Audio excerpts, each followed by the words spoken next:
Welcome to the class recap video from week 3 of beginner jazz routines.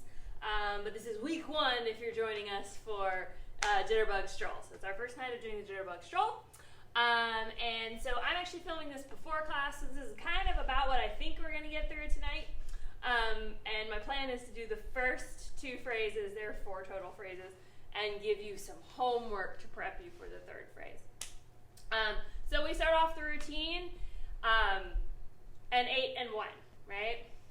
So an 8 and 1, 2 and 3, 4, 5, 6, 7, and 8 and 1, 2 and 3, 4, 5, 6, 7, ba-dum, ba-dum, clap and back, boogie forward, walk around, bump, bump, bump, ba-dum, ba-dum, clap and back, boogie forward, full break, bump, bump, bump, knee slap, kick, ball short, T, George, knee slap, kick, ball short, T, George, knee slap, kick, ball short, T, George, walk around, ba, ba, ba, knee slap, kick, ball short, T, George, full break, dee da da ha.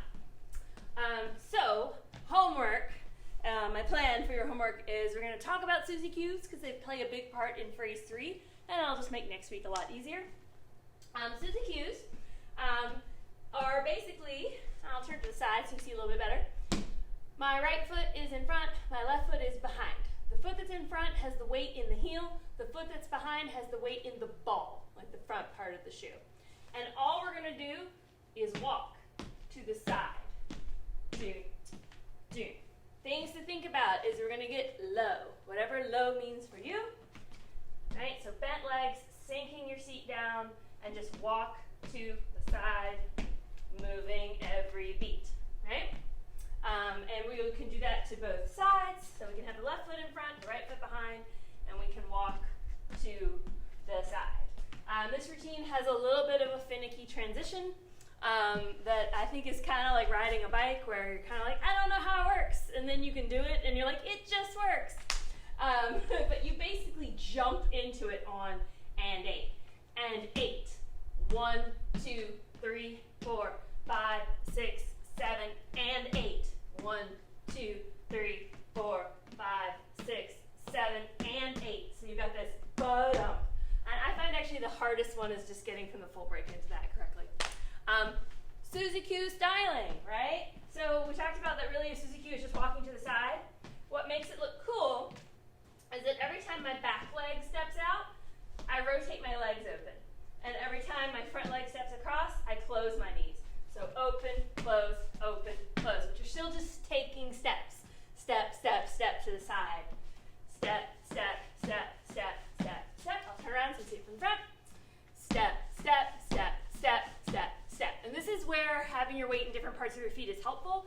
If my weight is in my heel, in the front foot, I can fan my foot.